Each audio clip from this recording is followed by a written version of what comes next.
So in May 2025, the statistic of 1 in 14 people in the UK are a victim of crime. Alongside with that, not only is the crime the factor, there is no real result or reprimand for the people who are actually causing the crime. The worst part of this, I was a victim of this as well. We've had our car broken into at home, and we've also had a few other issues that we've had in the past in the UK, where essentially there is no real repercussion or any solution to the problems that we have had. Now, I was born and bred in the UK, so meaning I was actually born in a place called Milton Keynes, and I've been there for around, say, 17 years. Then I moved to London for 10 years and then spent another X amount of years in Milton Keynes after, building a family and building, to be honest, a place where I wanted my kids to grow up. And that is where I draw the line, is my kids. And ultimately in the UK, we generally couldn't see our kids growing up and having that kind of sense of security where I believed in the safety in the area around me for my kids to be okay. And I've gone through enough experiences through myself of growing up, and more importantly, even the recent occurrences of certain experiences that have happened recently has just made me lose faith in the system and also become fearful. Now, this is one of those clear factors of where you are is the choices you made, and you can go where you want to go with the choices you make. And I generally couldn't really see myself, or how do I say, accept that if in the future anything had happened to them, it was because of me, because I couldn't have given them a more safer environment, or I didn't do anything about it. Now, where I was in Milton Keynes wasn't really violent and wasn't actually terrible, but I think that the way that the system in the UK was just something that was not right for me. It doesn't mean it's the worst place in the world. It doesn't mean I'll never return. It doesn't mean all of this negative stuff that maybe I've started this video off of, but it's more the fact that right now in my time and point of life, the UK is not right for me. On top of that as well, if I look at it from my own personal perspective, in 2025 alone, there is 9,800 millionaires that have moved from the UK into the UAE. And that is obviously where we have located to, which is Dubai. And in this video, what I'm going to be talking about is something you guys have asked me is, why have I moved to Dubai? What are the reasons and kind of the plans moving forward?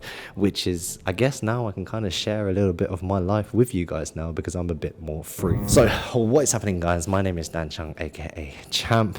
I am a verified trader, and not only a trader, entrepreneur, father, and just building all of these cool things for my life to kind of look back on. And I have now recently just moved to Dubai, and I'm going to start off with what made me make the decision to move to Dubai. And the first thing is the kids, as I mentioned, and we've discussed that. But number one is I generally saw that in Dubai, the safety that it offers is insane. You can wear all your luxury items. For example, if you wanted to wear your watch, you are able to wear your watch. For example, if you have a nice car, you don't have to worry about things happening to that car. You don't have to worry about people knowing where you live. Things like in the UK, my AMG got keyed. The theft, obviously, all of you guys know, having your phone out in London is a no-no. People on the bike gangs, balaclavas, just stealing phones left, right and center. You can't have a watch because you have a risk of just getting stabbed for no reason just to try and take the watch, which is your hard-earned money that you've gone and got and achieved, but you can't even enjoy it. And more importantly, I think it's the scarcity that is put into it and the fact that there is no real punishment for crimes that are committed, and I think that's probably one of the worst things that there is. And I don't want my kids to grow in that environment where they could potentially be in those situations. Or not only that, they're not able to really freely think and be like, I want to become better, I want to do more and have more by being in such a limited environment. And that's where Dubai offers that a little bit more. Alongside with that, in terms of bar the kids, just in general for a self part of my own life right now, Dubai is where a lot of my peers are at. So it's good to kind of grow, really try and push myself and really become the better version of myself as well. It's an Islamic country as well, as you may or may not know, I am Muslim myself. So it just makes it easier for me to get into terms of Ramadan, praying as well, just having a better system of praying. And it's just a me versus me type of journey on that, to have that in this country as well. Another great factor is that it's right in the middle where it's 6 hours to the UK, it's 7 to 8 hours into Hong Kong. So even though I'm born and bred from the UK, my parents are from Hong Kong, my wife and her family are also from Hong Kong, so going Hong Kong and back just makes it a little bit easier. And one of the coolest things is a lot of people actually stop off in Dubai, and when they stop in Dubai, they can come and visit and they can do the things they want to. Just come and see us and say hi. Another major strong attribute of why I also came to Dubai is to grow the business and to grow myself. I think that is probably one of the real strong aspects that have really helped. Now, I was in and out anyway. And when I say growing the business, we are going to have a headquarters here. When I say growing myself, it's being around like-minded people. And it's just kind of the fact that the way you dress and the way you are, I think it has a real element to the way you are able to act upon your results. So for example, if you don't shave, if you don't take a haircut like every week, or like you let your hair grow really long, you don't shower for 3-4 days, that grogginess, that, how do I say, that just that feeling, you know, like if you're just feeling, you feel dirty, you're just kind of like slumpish. And that slumpish feeling, you're just not going to be your best. You're not going to act your best. And even if you are, let's paint a picture, even if you are absolutely poor, you know, the situation is dire, you're not looking, it doesn't look like there's a way out, and then you look like that, there is no chance you are going to succeed or even just better your life. However, if you change all of that, even if you are dire, even if you are poor, but you look the part, you try and wear the best suit you can possible, you try to have as clean of the clothes as possible, you try to look the best your part, go for a run, just do what you can. Because here's the thing, you can't afford a gym membership, go outside and do a run, do 100 press-ups every day, do 100 squats, do some rows with some bottles of water. There is no excuses. If you can't afford clothes, it doesn't really matter. Like t-shirts, most of the t-shirts you see me wear are $2 to $2 to $5 from Primark. Most people can afford $2 to $5 for a t-shirt, and you can recycle those t-shirts for quite a long period of time. Now that's pure value. And I think that what's really important is the way you feel is the way you act, the way you act is the way you interact, and the way you interact is the energy you're sending out into the universe.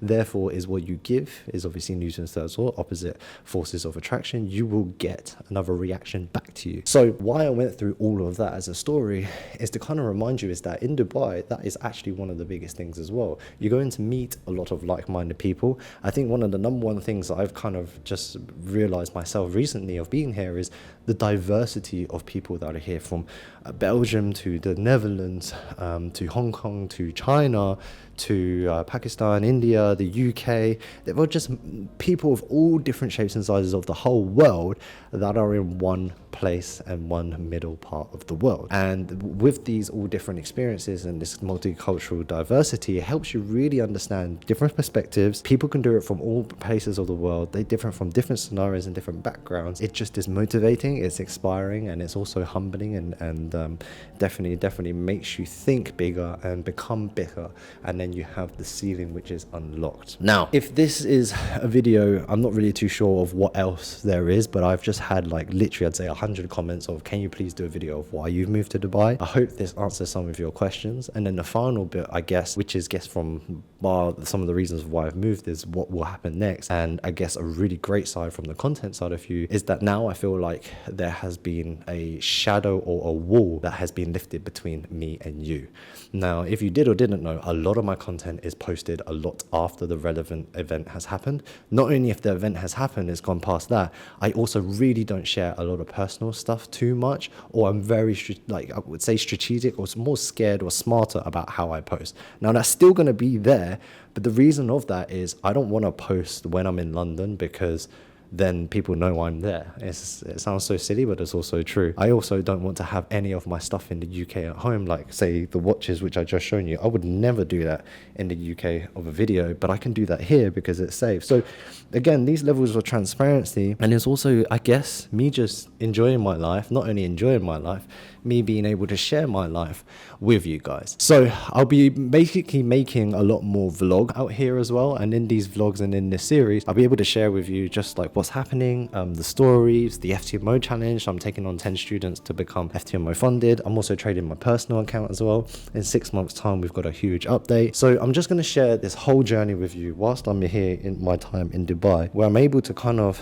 I feel like an unlocked version of Dan Chung, where you get to know the real me. I mean, you get to know me as a smiley kind of person anyway, but you kind of see my life for what it's at, and it's really not what Instagram portrays, where it's all of this lifestyle stuff. It really and truly is 90% is here, and then the other time is just spending time with family and trying to really balance it out from there as well, or I'm taking that with me to spend with family.